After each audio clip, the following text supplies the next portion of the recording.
Everybody, welcome to Yashna. You are here because, like me, you want to be better every single day and live a healthy, happy, and fulfilling life. Our goal on this channel is to introduce you to the incredible people, inspiring ideas, and practical tips and techniques which can help you to execute on your own dream. Today, we are diving deep into success habit number 8, building self-confidence. As Brian Tracy once said, confidence is the foundation for greatest achievement and success. I cannot wait to have a conversation with our special guest Sibhan to discuss about how she managed to stay confident in the most difficult times such as career transitioning. So please help me welcoming Sibhan.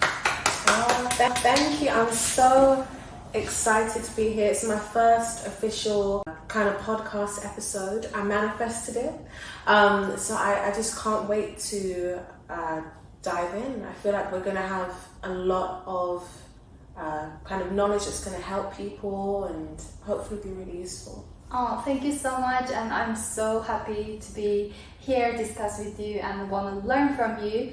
And yeah, let's start with how do you define self-confidence and why it's crucial for personal and professional growth? I would say that self-confidence is really just being true to your authentic self. Like if we have to take it and break it down, it's really just that. It's knowing yourself and being content and accepting that as well. So it's quite a lot of different things. I think it's really easy to accept less than you deserve and less than you truly want. When you have self-confidence and someone is overstepping your boundaries, you know that you can kind of nip that in the bud. Like you're able to set boundaries a lot better. And if you're able to set boundaries better, you're able to teach people how to love you and teach people how to appreciate you. And that, I think, leads to a lot more healthy and fulfilling relationships. Oh, thank you so much. And yeah, that's exactly what self-confidence is from my perspective as well, to how self-boundaries. Can you explain a bit more about what's healthy boundaries in a different situation, for example? Well, this is such a good question. This is something that I have been figuring out more recently, just from life and living at home. Still, it can be quite challenging. A healthy boundary is any boundary that makes you feel comfortable. And what I've learned about boundaries is that it's not to make anyone else act in a certain way. The boundary is for you and to make you feel as though you're protecting your energy and protecting your time and also respecting yourself. So a healthy boundary is just any boundary that you're comfortable with and something that you can uphold. You have to uphold that boundary, because if you don't and you slip or you make excuses, people will find ways to overstep and they won't really take it seriously. Can you share some of your personal journey about how self-confidence or building healthy boundaries helped you to achieve some of your goals, or in another word, manifest some of your goals? Sure. So, growing up, I never really knew what confidence was. It wasn't something, I feel like even self-confidence is still a relatively new term in society. But growing up, no, I never had the chance to develop that confidence. At school, people weren't particularly very nice. And so before I even had the ability to know who I was and develop a sense of self-esteem, it had always been totally, completely crushed. When I turned 21, me and my family, we really weren't getting along very well, so I did move out, and it was a very difficult time. And so I went back to Portsmouth, which is where I went to university, and I had to start my life all over again, like literally build my life up. And I don't think I've ever felt more unconfident. But what really helped me was I started getting into personal development. I started to get really curious about why my life was the way that it was, because it wasn't making sense to me. I felt like I was jumping from one disaster to another and I didn't understand what was going on. And so when I sat down and I started to journal and spend time at the beach because Portsmouth's down at the beach, and I'll just listen to the waves and I'll be there for hours. I started to realize that the way that I was being treated, I didn't deserve it. And I only got that realization from understanding who I was and what was important to me and what made me angry, what I appreciated, what I didn't appreciate, what I valued and what I didn't value, and getting really clear on that made me realize, oh, I'm actually a good person. Like, I would say I'm a good person. So I'm a good person, but people are treating me like this, but then I'm also allowing it. And so I started to do every personal development thing that you could possibly think of to build self-confidence. I did a lot of mirror work, and that's sitting in front of a mirror, looking into your eyes, because your eyes are the window to the soul. And yeah, just started to build a relationship with myself that was more positive self-talk, and everything started to change. Like, financially, I started getting tax rebates coming through the mail, started getting checks. I started to get emails from recruiters for really good paying jobs. I managed to find the best job that I'd ever had at that point in my life. I moved out from where I was living to a beautiful house overlooking the countryside, lived with some great people, and I wasn't trying necessarily to manifest those things, but simply from knowing that I deserved better and having more confidence in the fact that I could go out there and expect good things to happen to me because I'm a good person, it really did help. And I manifested a few trips. That's so inspiring stories. Was there any situation triggered you to do this mirroring exercise? Or yeah, I can think of a lot of different triggers. I would say that probably the trigger for mirror work was I just knew that I hated myself. Like, I knew it. My negative self-talk was so disgusting, and I remember I found a journal that I'd written in from maybe when I was about 16 or 17. And I thought, oh, I'm going to read my teenage journal. It's going to be so cringy. It's going to be great. And it wasn't. It was horrendous. Like, it was one of the most depressing things I've ever read.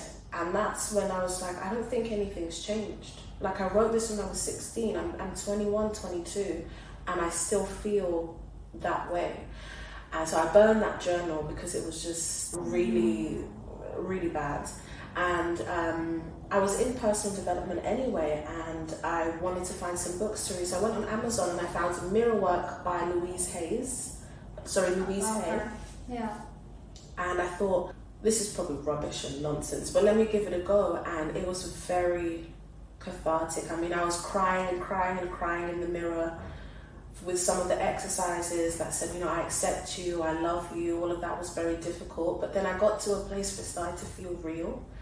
I got into a place where I was excited to pick up the mirror. And so, I would say that just realizing, just reading that journal was one of the triggers. I find winters very difficult, and I don't know if anyone else can really relate to this, but I feel as though seasonal depression or seasonal affective disorder is something that they say, oh, you're just a bit down because it's winter, but it can really affect people. Even if you take vitamin D and you do what you need to do, it's really difficult, especially in England. Definitely. These winters are not easy, and so I kind of went through a cycle where I had no energy, I was exhausted, I didn't want to go anywhere, I just wanted to stay in bed. I kind of just got sick of it, and then one day, out of the blue, a woman that I'd met at a networking event in somewhere in Whitechapel, she messaged me. She said, I saw you in Greenwich. And I thought to myself, I don't go to Greenwich. What are you talking about? So we got talking, and she said, you want to meet for a coffee? And I thought, oh, this is great, I can make friends. And long story short, she introduced me to a business opportunity. The mindset, the audios that I was listening to, the books that she was suggesting that I was reading, it just clicked, and it just helped me to slow down the negative momentum that I was in. And I was able to accept where I was a lot easier. Sometimes in personal development, it's really difficult to feel the way you feel because you feel like, I'm going to manifest something bad, or I shouldn't be feeling this. or I'm not consistent anymore. But just being around such positivity helped to trigger this new phase. There was one short about Louise Hay, and she was like saying the first thing that you should do in the morning is to look at the mirror and talk to yourself, I love you. It's so wonderful way to increase our self-confidence, to like change the negative self-talk to something positive, and in other words, affirmation. So yeah, and surrounded by these positive people also very helpful. But we need to acknowledge that if we surrounded by these people, we need to appreciate the positivity, and then we start to have this kind of development, personal development. And if we don't know how to appreciate, probably we don't notice how it can help us to grow or change. Thank you so much for sharing this story. You managed to stay very confident, and you start to grow, and you utilize your downtime for personal development and try different things. But a lot of people might think that in career transitioning, for example, in this kind of challenging time, to stay confident can be challenging. Why it's challenging to stay confident in a difficult situation such as career transitioning? I think there's a number of different reasons, and probably the main one, especially nowadays, is comparison. It's being on social media and seeing all of your friends, flying out, doing this, or even, I think what burns even more is going on LinkedIn and seeing, hey guys, I just got promoted to this, or just started my new job at blah blah blah, and it makes you feel like, oh well, I'm so behind, I'm 20 whatever and I'm behind everyone, and this person just got promoted and she's only been searching for jobs for 2 months and I've been searching for 6 months. What's wrong with me? Comparison is always a thief of joy, and it's probably also the thief of self-confidence. I'd also say isolation. It's inevitable to some extent that you will spend a lot of time on your own during a career transition because other people are working. When you kind of isolate yourself more, it's easy for the negative thoughts to be louder in your head. You haven't really got anyone around you to distract you from them, and so that can be really tricky. Being able to constantly see what everyone else is doing highlights the fact that you're not doing those things, or you feel like you're not able to do those things. I totally agree with that, because I also had experienced career transitioning, right? Especially nowadays with the AI, a lot of like redundancy in different companies. People are experiencing quite a bit of like career transitioning, and a lot of rejections makes them less confident. And even the best people from the town who came to the UK and like work in the amazing companies, or whether it's good like a small company or a big company, it's not an easy journey to excel in their own hometown and then get the good degree to come to the UK or in the bigger cities and work, but they face career like redundancy. And these kind of rejections, of course, also create negative self-talk, and it's not helpful for staying confident. You already covered like comparison. Of course, we want to be happy for our friends, the people who manage to get promoted or find a great job.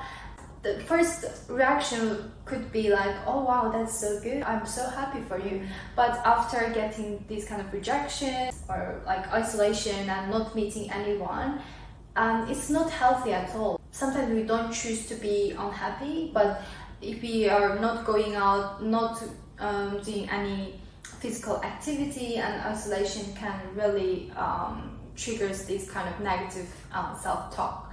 And it's not helpful for self-awareness as well. Sometimes we are not aware that we are talking negatively ourselves. You are definitely right, like isolation is one of the trigger, and the seasonal changes you earlier mentioned.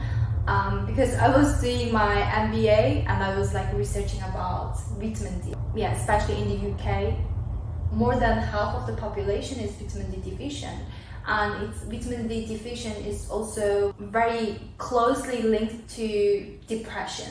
And I mentioned this in my previous episode as well. This season can also affect people's mood, and in another way it can affect persons or people's self-confidence. What's your way of changing this kind of difficult situation to something positive, and you manage to stay confident while you're doing career transitioning? The number one thing that's helped me to stay confident during this transition, and this is very new, I have been looking to transition for a while.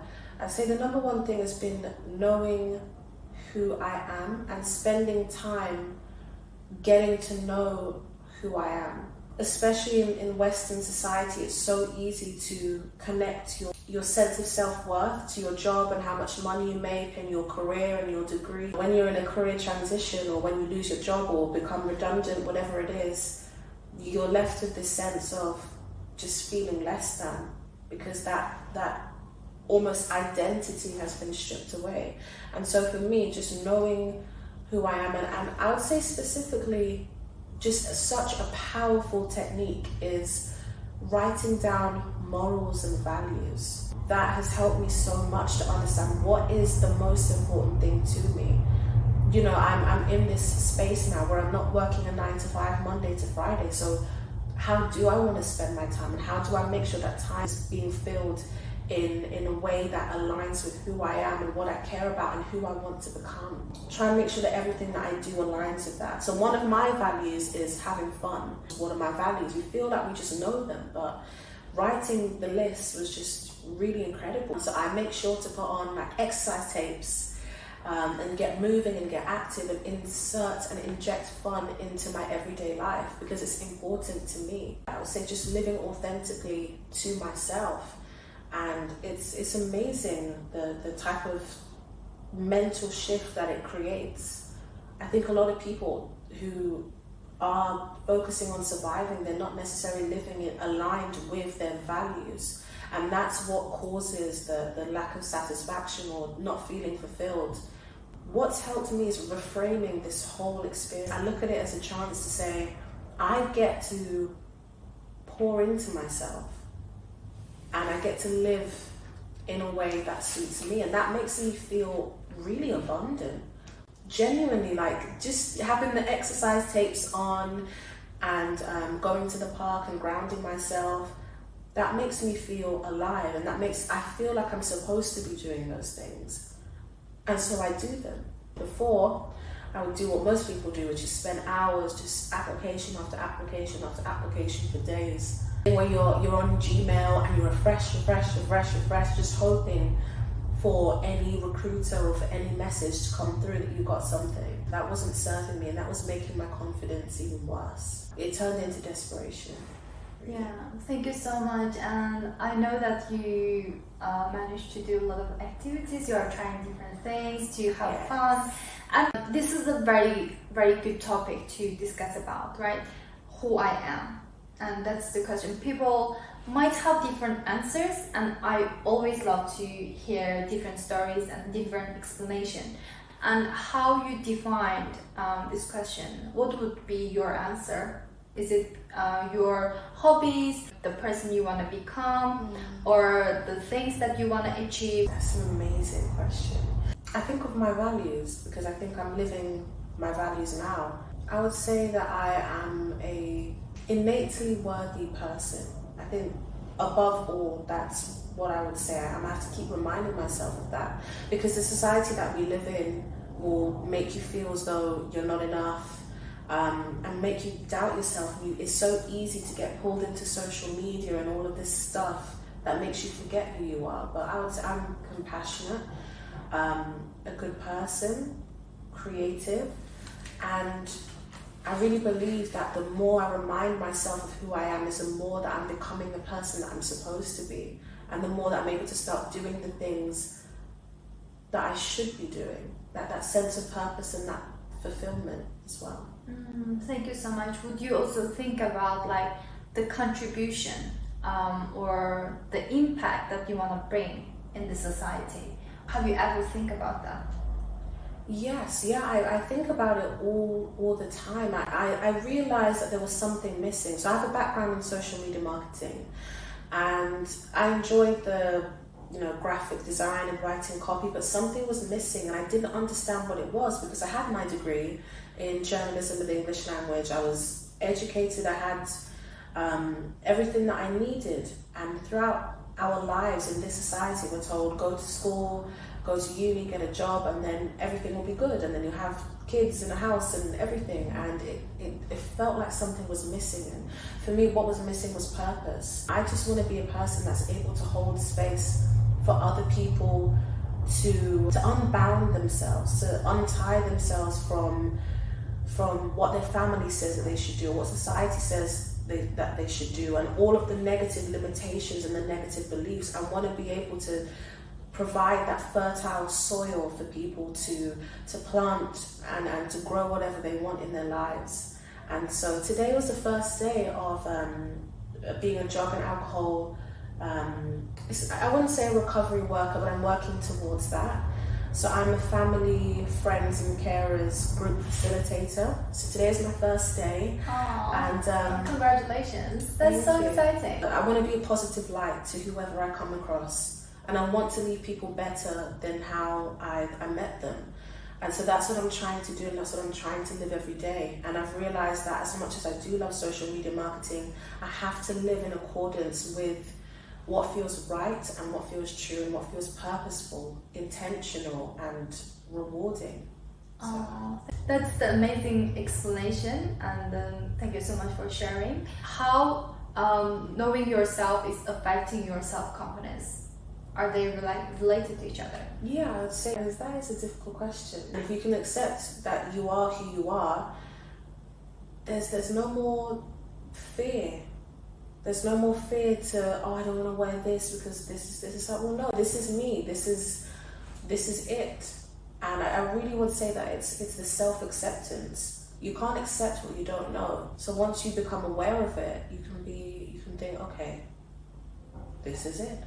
I may not look exactly the way that I want to, where I want to be, but it is what it is. And I feel like that's been my mantra. That's what's got me to this place where I am right now, where I was able to kind of calm down the negative thinking and start to pivot and go in a more positive direction. It is what it is. And I was in Brighton on Friday and Saturday, and I'm going to release the video soon, but I talk about acceptance. It's not that hard. It's really just letting go of, I wish that I was like this, or I wish I looked like this, or I wish I could have this, but it's not here yet. I'm tired of being miserable. It is what it is, and I feel the way I feel. So true that we need to accept ourselves, and especially when you do the contribution that you mentioned, like know our purpose and then we do something to pursue our purpose, and that makes our even more confident. That's what I believe as well. Accepting yourself definitely can help to increase your self-confidence, right? And I had that experience, and I thought self-acceptance is to accept the way we are right now. But recently I've been listening to a book by Joe Dispenza called Becoming Supernatural. And in that book it also says, of course we need to accept ourselves at this moment, but also if we accept ourselves, like future version of ourselves, and then we can become that person. And it needs to, like, we need to have that confidence, and when we have that confidence, and we can accept the better version of ourselves.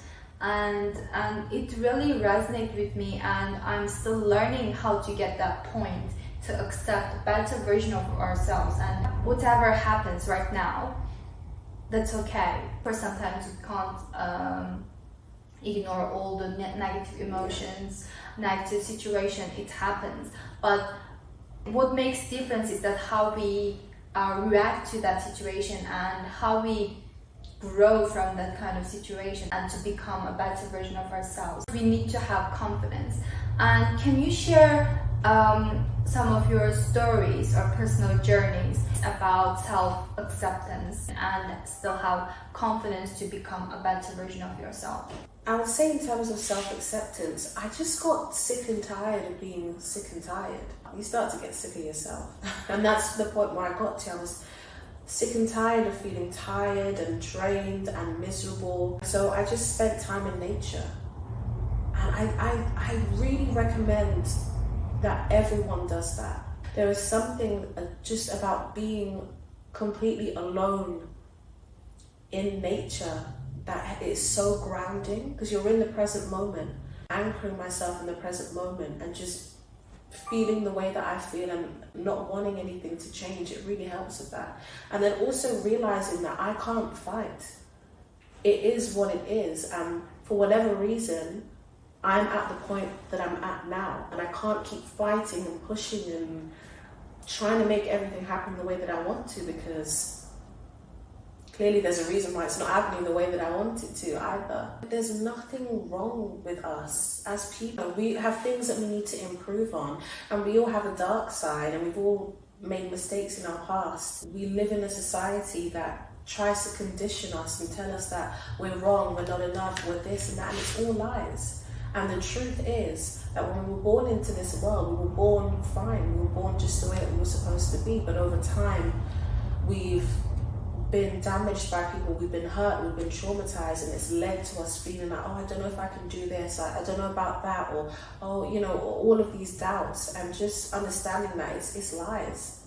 It literally is lies. Like, we are deserving of everything that we want. We can have everything that we want. We are enough. We can find true love. We can make more money. Just realizing that everything that was on my shoulders wasn't even mine to begin with. It made me be able to push that to the side and just accept that, once again, it is what it is. Thank you so much. And I believe staying at the present moment, whether it's like going outside and connect with the nature, and that's one of the best way to stay at present. And actually that's a kind of meditation. We call it meditation, but if without knowing it's meditation, if we go out and stay with the nature, it's already makes us more calm and help us to accept right now, whether we had a lot of negative situation, or we got rejected, or anything like that, which makes us unhappy. If we try to connect with the nature or do some meditation, whatever it is, if we come down and try to accept right now, everything can change very quickly. And of course we can achieve better things with being calm, with being more appreciative for the things we have. That's what I believe as well. A lot of people, and including me, we experience like negative situation, rejections, and we might have negative self-talk. And I want to learn from you. What would you recommend to people who are in a not very positive situation and start to have negative self-talk? So I love that question. There's so many things to do. I would say, once again, going into nature. And I would say that because when you're in nature and you're not hooked up to anything, you're literally accepting things the way that they are. But in my head, I'm accepting the sound of the trees, the way that the grass is, like everything is growing in accordance with the law of life. Everything is growing the way that it should be. Everything is in harmony the way that it is. And so I feel like putting yourself into an environment of such peace and perfection, it really does help. I can't wait to share is this thing that me and a friend used to do. So I was at a very low point and Christmas was coming up, so I didn't really know what to get her, so I thought, let me do something that's more thoughtful. So I got a box and I got pieces of paper and I cut them into strips, and I wrote down everything that I liked about her, and then I put it in the box, gave it to her for a present. She loved it, and when I was going through a darker period and I just was not getting any responses for positions, she gave me the same thing in return. So she gave me a little box, and it had like fun facts in it because we both love to learn. So it would have facts about our favorite things. So traveling, I love animals, and she also put some things in there to just help to remind me who I am. And I would really suggest that people who have a lot of negative self-talk do the same with your friends. And if you really can't think of anything, go to your friends and ask them to do that exercise and give it to you. And ask as many friends as possible. And the next thing you know, you've got a little pot. And when that negative self-talk starts to pop up, just take out something, read it, and it will feel more real because it's written by someone else who's outside of you. And if not, I would say something as simple as reading through birthday cards that have nice messages on them, or if you went to an event and you posted a picture on Instagram and you got a lot of good feedback. Some things that are more sentimental than social media. So yeah, like birthday cards, really nice, thoughtful messages. If you left a job to go somewhere else, anything where they were wishing you good luck, wishing good things, all of that is really good to read. For me, going back to mirror work, is going into the mirror and literally looking into your eyes and speaking to yourself and just repeating whatever feels easiest. You don't have to say, I love you, you're the best. Just say, we are where we are. Things are the way that they are, but I'm not leaving you. We're gonna do this. It's okay.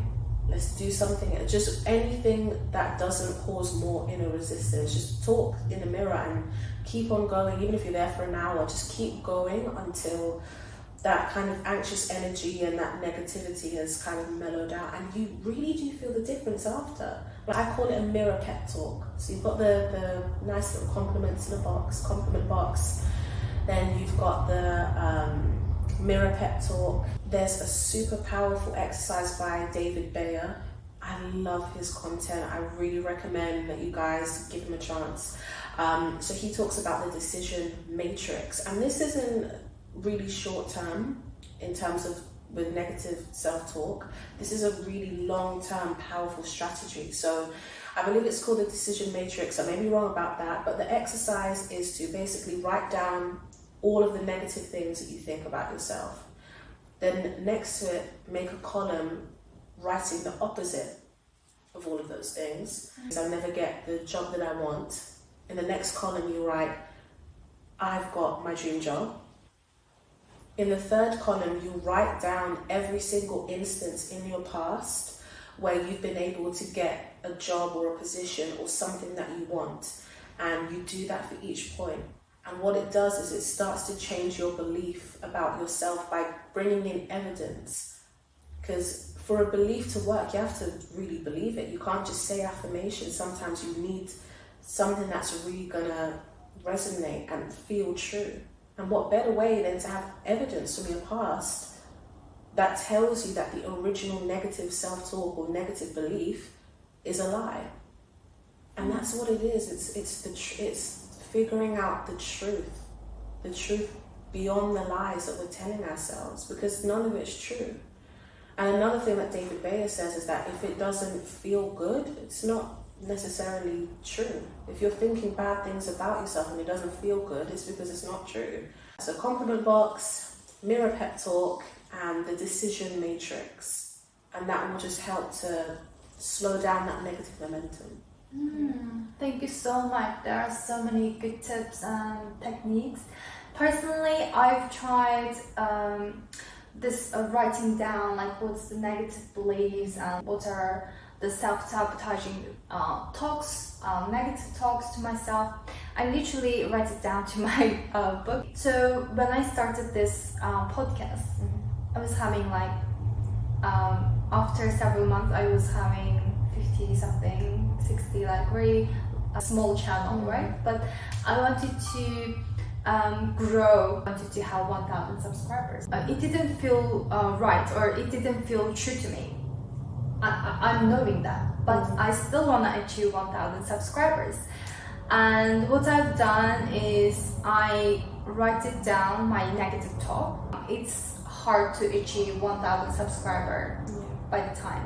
Then I changed that thought to I choose to believe I can achieve 1,000 subscribers by the 13th of May. So I put this specific time as well, and it's like interesting. I also said I choose to believe achieving 1,000 subscribers by the 13th of May is easy, because I wanted to believe that that's easy to achieve, and then it makes me more energized and to do the work and try different things and get the result. What happened was the next day, one social media manager contacted me on LinkedIn and said, you have very good content and let's work together. So you have good content, but you didn't do SEO like keywords, and if we do that, then you would have lots of followers, and yeah, I can help with that. So we started working together. So it's the thing that I never tried.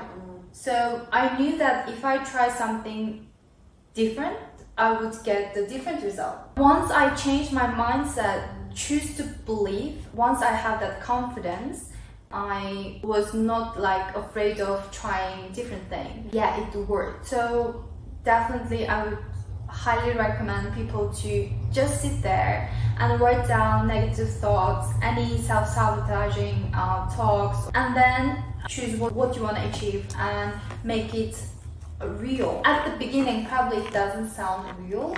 If you have that confidence after writing it down, and then you start to do something a bit different probably, and then you will see the result. Decision is so powerful.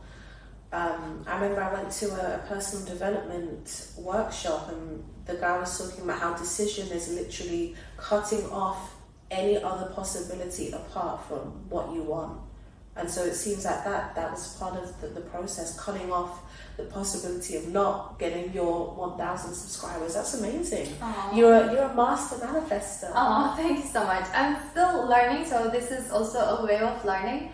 I haven't really tried mirror work technique, but I was doing self-affirmation and I was like writing it down instead of talking to the mirror, but I was writing it down. Probably I should try mirror work as well. There are so many things that we can do to change our negative self-talk. It's more about being aware of our thoughts, and then we do some work to get out from that kind of negative talk.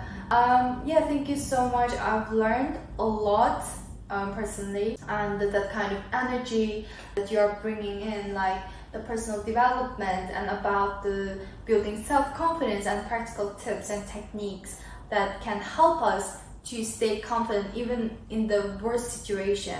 And we can connect with nature, to accept ourselves, accept the situation, and we can do the mirror work, we can do the affirmation and like decision matrix that we can do to stay confident in any situation.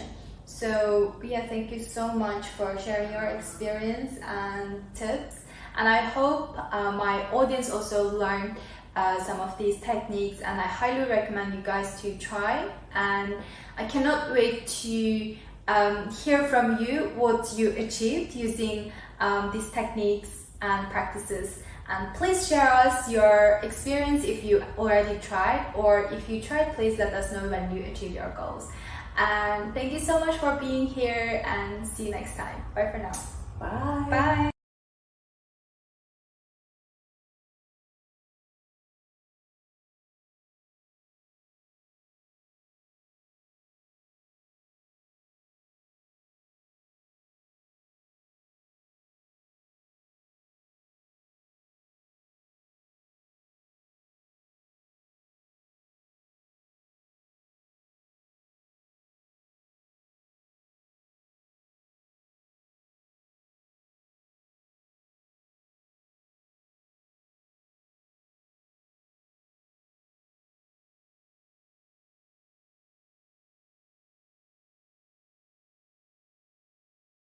Thank you so much. I hope I answered all of the questions thoroughly. Oh my gosh, there's so many